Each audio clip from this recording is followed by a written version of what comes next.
Good afternoon. Please. Welcome to the White House. It is truly inspiring to see everyone gather here together, united in support of this remarkable initiative and community. As I stand here and observe the audience, I recognize the vital importance of each one of you to this mission, to our future generations.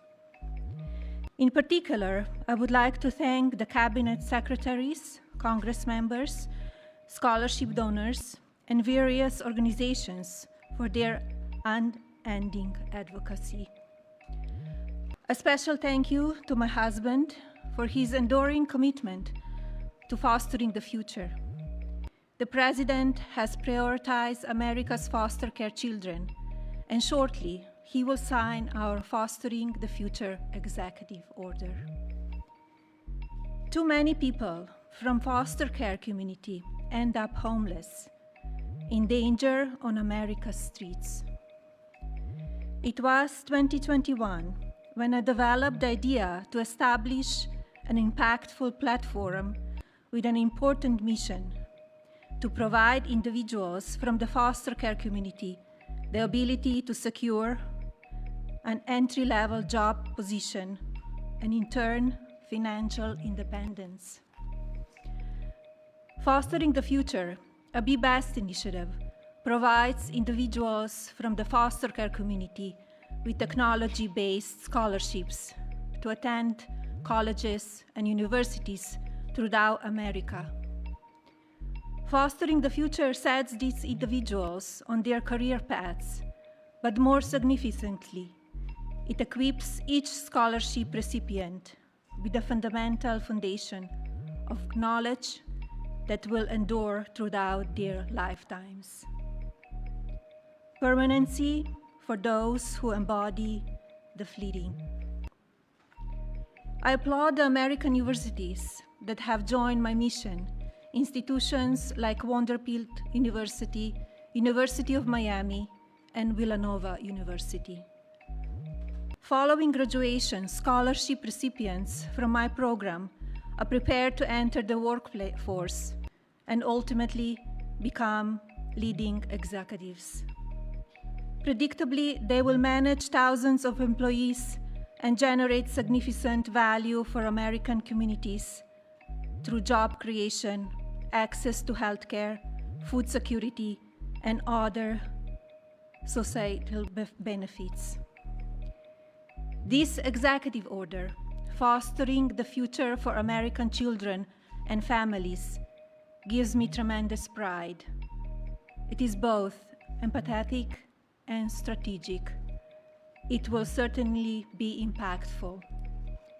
It aims to establish a comprehensive network connecting federal departments and agencies, private sector's businesses, higher learning institutions, and charitable organizations. This will create new educational and employment opportunities countrywide. Our faith-based organizations will continue playing a vital and consequential role. My hope, of course, is that this level of coordinated collaboration will sustain. But today, I call on leadership from these various organizations, including the private sector, to join my effort, rise above the ease of inaction. I predict this small spark today will ignite a profound and lasting nationwide movement. Our united resolve will foster a thriving future filled with compassion and innovation. Together, we will illuminate the pathway for today's foster children to become tomorrow's builders. And tomorrow's builders will foster the future of America's legacy. Thank you.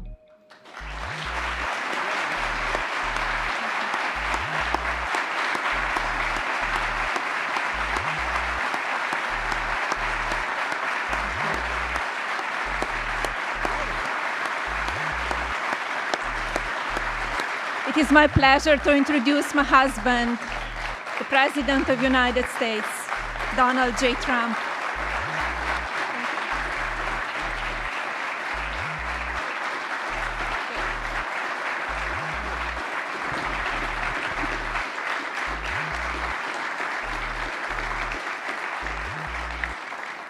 I think it's very good, especially for someone that speaks 5 languages at least. I think that's pretty amazing. I couldn't do it. I couldn't do it. Yeah,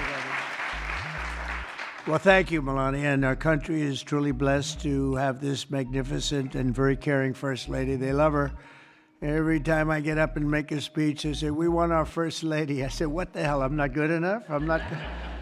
But thank you very much. Great job. And it's great the work you do in so many ways. This afternoon, I'm delighted to sign a historic executive order building on the Fostering the Future initiative to make America's foster care system better, fairer, and more effective than ever before. And it's been effective, but it's moving in a very strong direction. All of this has been made possible by Melania's incredible devotion to America's youth. Spends a lot of time on it and loves it, and along with our great Usha, you spend so much time, and what a combination. First Lady, Second Lady, what a combination. Thank you. They do a great job, the two of them. They're amazing women. I want to thank Vice President J.D. Vance and Usha. Thank you very much. Vice President, stand up, Vice President. And he did a big thing today. He's going to be on television tonight with the legendary Sean Hannity, so everybody has to watch. I'm sure CNN loves this advertisement, but he will be. I heard it was a great interview. And Secretaries Scott Bessent. Scott, thank you very much. An extremely non-controversial Secretary, Robert F. Kennedy Jr. But he's right. And Scott Turner, thank you very much. Doing a great job at HELP. And thanks as well to Senator John Husted and Representatives Jason Smith, Darren LaHood, Zach Nunn, and David Schweikert. Thank you all for being here. Thank you, fellas. Great group. We're also joined by countless distinguished leaders in the child welfare advocacy ministry and charitable foundations, as well as so many wonderful young people who have experienced foster care and used their voices to champion needed reforms. And I want to thank everybody for being here. It's an amazing day at the White House. Thank you very much.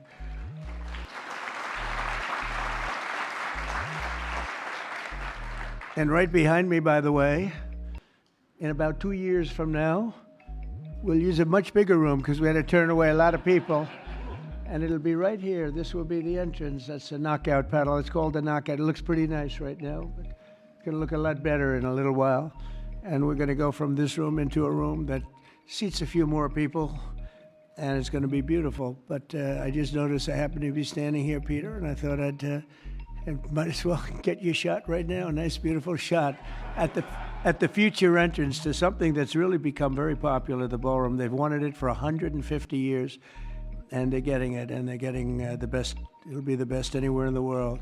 Each year, more than 15,000 young people age out of the foster care system, and unfortunately, too many struggle to become self-sufficient. The order I will sign in a few moments will provide vital new resources to help young people transition out of the foster care system and live a very happy and a very successful life. Very, very successful.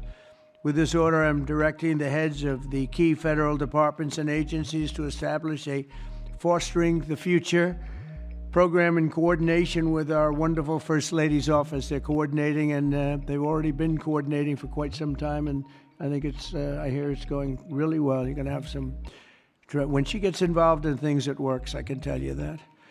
Under this major new initiative, great American companies and institutions will be signing a pledge to invest in teaching, training, and mentoring America's youth who are transitioning out of the foster care system. This will help provide jobs, education, and personal development opportunities to fantastic young people who truly need and deserve them, and they're going to get them. A terrific example of the impact these programs can have is Eric Alvarez from Omaha, Nebraska, who is with us today. Where's Eric? Where is he? Stand up. Good-looking guy. Good-looking guy. Eric and his siblings were placed in foster care for a year when he was 9. He entered the child welfare system again when he was 15, and today he credits a mentoring and mentorship and work experience program for foster youth with helping him to finish high school and start his adult life. And he did really well in high school, by the way, really a great student, but he starts life on the right foot, right? Wouldn't you say? I mean, I think you better say yes, otherwise I'm in big trouble. Otherwise, I'm all by myself up here, Eric. That would be... I hear you're doing incredibly. Now, after graduating from the University of Nebraska and interning for Congressman Don Bacon, Eric is pursuing a master's degree at the George Washington University, and he is a cadet in the Air Force ROTC who will be commissioned as an officer upon graduation. And Eric, I just want to say, great job. You've really been outstanding, and I think that's probably why you were chosen out of so many people. You've done a fantastic job. Congratulations.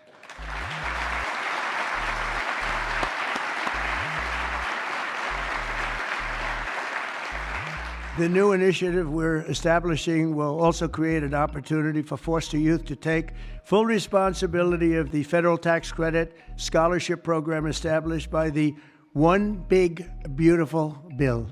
So many things, tax cuts and regulation cuts, so many things. The biggest ever passed in the history of our country. I call it the Great Big Beautiful Bill. I changed the name a little bit to make it even more sublime.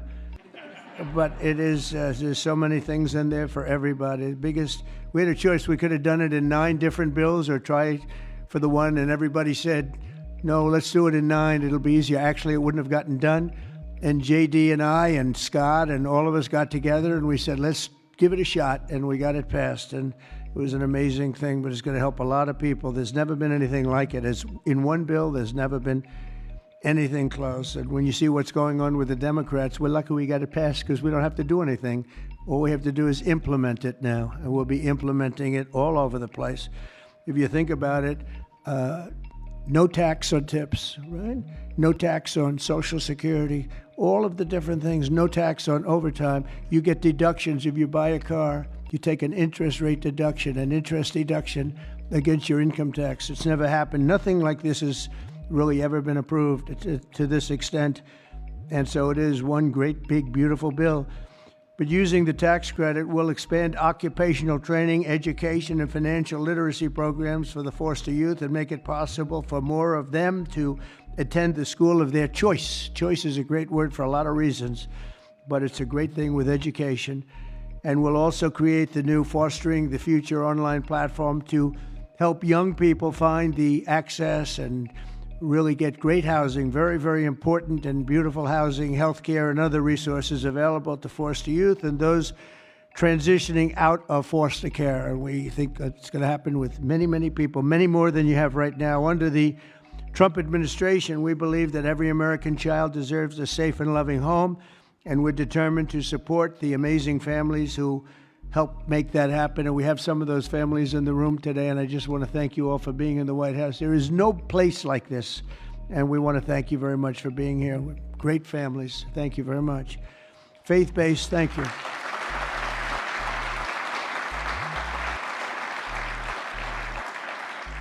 Faith-based nonprofits are the nation's most trusted institutions, interacting with the foster care system and practicing Christians and more. Think of this, more than twice as likely foster care. They'll adopt the general population. They adopt to it so easily. When they get out, they adopt to it just like becomes second nature. It's amazing. Yet radical left policies in states nationwide make it much harder, not easier, for those families to open up their homes. But we're working on that. We're dealing with the radical left. It's not easy, but we're winning, and we're winning big. That's why with the order that we're doing today, we're taking the ridiculous woke policies that discriminate against Christians and families of faith. As president, I will always stand by us, we will stand by our country, and we will stand for religious liberty. So important. We stand for religious liberty. The Bible tells us, thank you. Thank you. The Bible tells us that one of the measures of any society is how it cares for vulnerable children and orphans. So important, and it's so big in the Bible. So as we make America great again, we are going to protect American children in foster care, and we're going to ensure that they will never, ever be forgotten. These children will never be forgotten, and they're going to grow up to be unbelievable, strong, smart, wealthy, productive citizens. So once more, I want to thank Melania for the great job she does, not here only just as First Lady. She's a great First Lady. And I want to thank you very much, honey, and the foster families and leaders here today. You're very special people, and we're going to work together, and we're going to have some absolutely incredible results. Thank you all for being here. Thank you very much. Thank you.